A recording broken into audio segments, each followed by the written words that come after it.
happening. I know you probably heard about it. And if you didn't, you'll hear about it now. There were 18 ships, and the biggest by far was from Turkey. It was called the Mavi Marmara. And the others were much smaller, and the last one to go in was from Ireland, and it was called the Rachel Corrie, named after the activist from Olympia, Washington, who was killed by the Israeli military in 2003.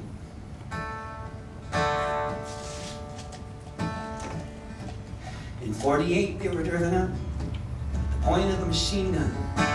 Families fled in fear to Jordan, Syria, and Lebanon. They fled across the globe, firmly held in terror's grip, and about 1 million refugees ended up in the Gaza Strip. In 1967, the IDF moved in, and the refugees in Gaza became refugees again. Settlers took their farmland, soldiers took the ports, and the people were surrounded by military force in 2007. They cut them off completely. No access to the borders, no access to the sea. The world began to see this unavoidable stamp. The most crowded place on earth was now a concentration camp. Israeli jet fighters bombed Gaza from the air, and they kept out the supplies needed to rebuild and repair. They kept out the convoys of humanitarian aid. Anemic children going hungry, crushed and burned in bombing raids from around the world. Good people tried to get across the border to the other side.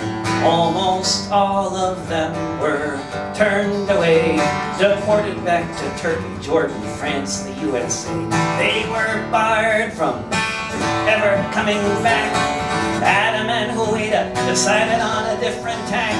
They loaded up a boat, managed to get through. That's when activists in Istanbul decided what to do, armed with food and wheelchairs and prosthetic limbs for victims of the bombing raids to wear.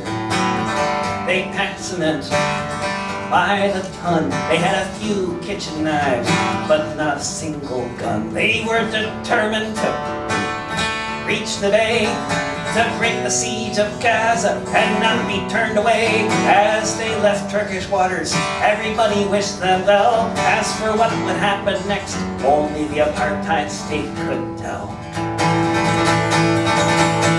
All aboard the Mavi Marmara, sailing toward Goliath's kingdom, armed with nothing but a stone. All aboard the Mavi Marmara, tell the children of Jerusalem, you are not alone.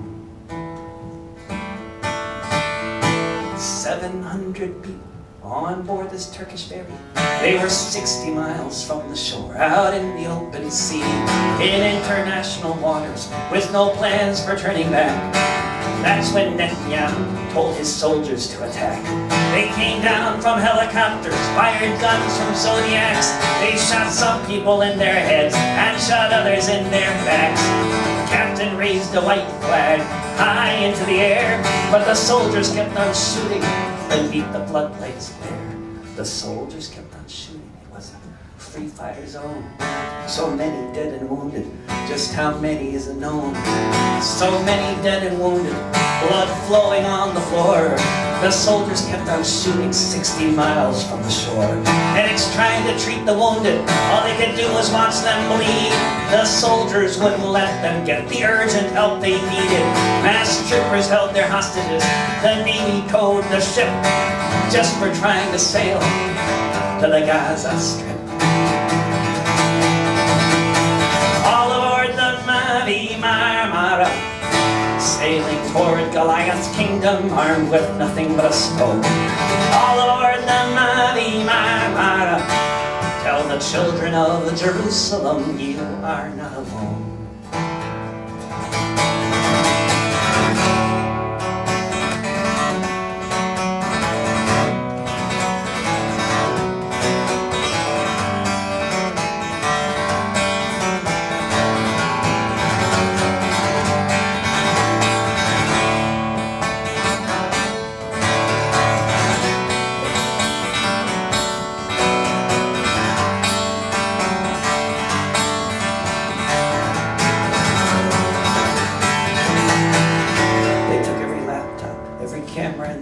foam. This is what Goliath does to those who dare to throw a stone.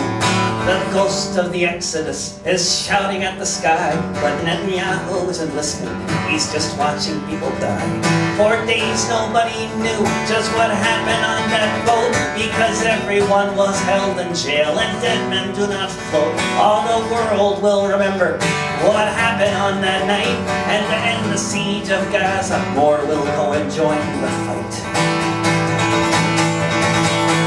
All aboard the Rachel Corrie, sailing toward Goliath's kingdom, armed with nothing but a stone. All aboard the Rachel Corrie, tell the children of Jerusalem, you are not alone. All aboard the Mavi Marmara, sailing toward Goliath's kingdom, armed with nothing but a stone.